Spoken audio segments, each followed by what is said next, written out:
In 2007, a 9-year-old boy was carried onto a football pitch in Barcelona by the greatest player alive. He didn't ask to be there. He didn't know what it meant.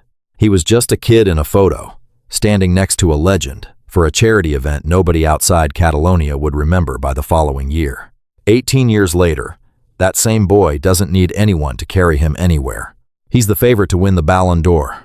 And here's the part that should stop you cold. He doesn't even need to win it this year to make history.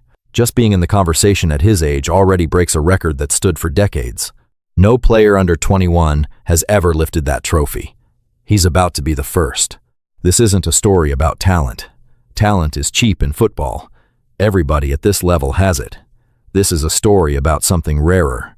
What happens when the kid in the photo stops being compared to the legend and starts being the reason the legend gets brought up at all? Let's talk about how Lamine Yamal got here. Why the timing of this moment is almost unfair to everyone else in the race. Why the voters might not even have a real choice anymore. And why the torch nobody agreed to pass might already be gone. Stay with this one, because by the end you're going to understand something about how greatness actually gets recognized. And it's not what most fans think. Rewind for a second. Barcelona's academy has produced generational players before. That's not new. What's new is the speed. Most wonderkids get 2, maybe 3 years of being called promising before anyone lets the word genius near their name. Yamal skipped that entire waiting period. He was starting for Barcelona's first team while other kids his age were worrying about final exams. He was starting for Spain's national team before he could legally rent a car in most countries. And normally, that's where the story stalls. Early hype fades, bodies change, defenders get wise. The league adjusts to a young player faster than the young player can adjust to the league. We've watched it happen to 100 next Messi candidates before him. That phrase alone has become almost a curse in football media, a way of predicting failure before it happens. Say it about a kid and you've basically guaranteed that in 3 years someone writes an article asking what went wrong. So what makes this one different? It's the composure. Watch him under pressure, and you don't see a teenager. You see someone who has already decided the moment isn't bigger than he is. That's not coaching. That's not tactics. That's something you either have or you don't. And it usually takes players a decade to fake convincingly, let alone actually possess. Managers can teach positioning. They can teach pressing triggers and off-the-ball movement.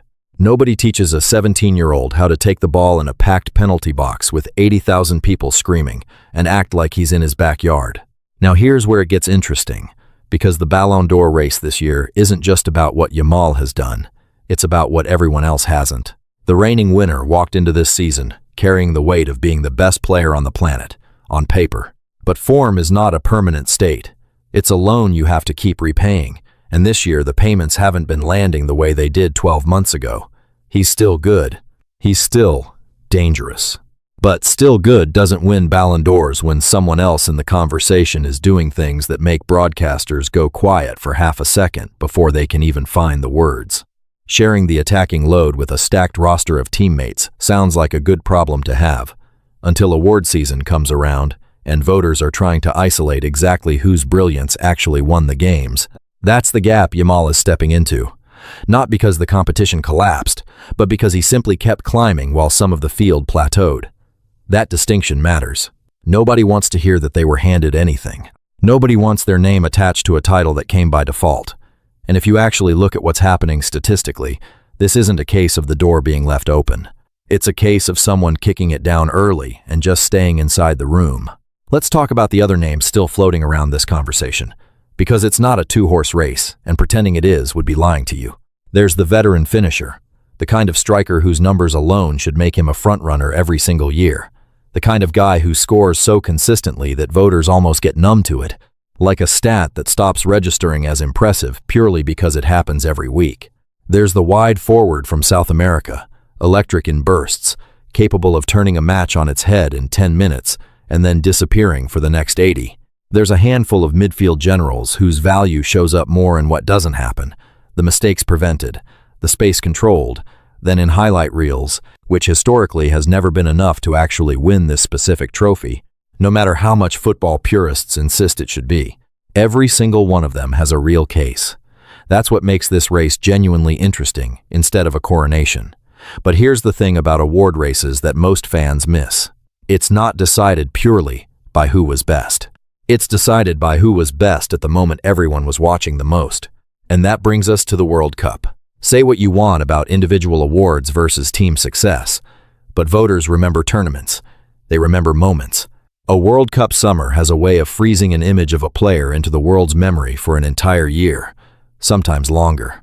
Ask anyone what they remember most from a World Cup summer, and it's rarely a league table. It's a run, a finish, a face after a goal, a single 90-second sequence that gets replayed a million times before the trophy is even lifted. If Yamal delivered performances this summer that made people re-watch clips at 2 in the morning, that's not just a good tournament. That's a campaign advertisement that runs itself, one that no PR team could have manufactured on purpose. Here's the uncomfortable question underneath all of this, though. Is Lamine Yamal actually better than the players competing against him for this trophy, or is he simply the best story? Because let's be honest with each other for a second. The Ballon d'Or has never purely been a stats competition. It's part performance, part narrative, part timing. A quieter, statistically similar season from a 28-year-old doesn't generate the same headlines as a teenager, doing it while still living with a curfew. The voters know this. The media knows this. And whether that's fair or not is a debate you could have for hours without ever reaching an answer everyone agrees on. Some people will tell you awards should be pure numbers, cold and clinical. Others will tell you the entire point of an award like this is the story, the drama, the sense that you're witnessing something historic in real time. Both of those camps are going to be arguing about this exact race for years. What isn't debatable is the symbolism sitting underneath all of it. That photo from 2007 didn't mean anything back then. It was a nice moment, a nice gesture from one of the greatest players in history toward a random kid at a charity event, the kind of thing that happens 1,000 times a year in football and gets forgotten by the following week. Nobody in that stadium that day thought they were looking at anything more than a photo opportunity. Except this one didn't get forgotten. Because the kid grew up to wear the same club crest, play with a similar audacity, and now stands one trophy away from being spoken about in the same breath as the man who once picked him up, without either of them knowing what that moment would eventually mean. It's the kind of coincidence that sounds fake when you say it out loud, and yet there it is, sitting in an old photo archive, waiting 18 years to actually mean something. Nobody handed him anything. He didn't inherit a legacy. He built a case for one.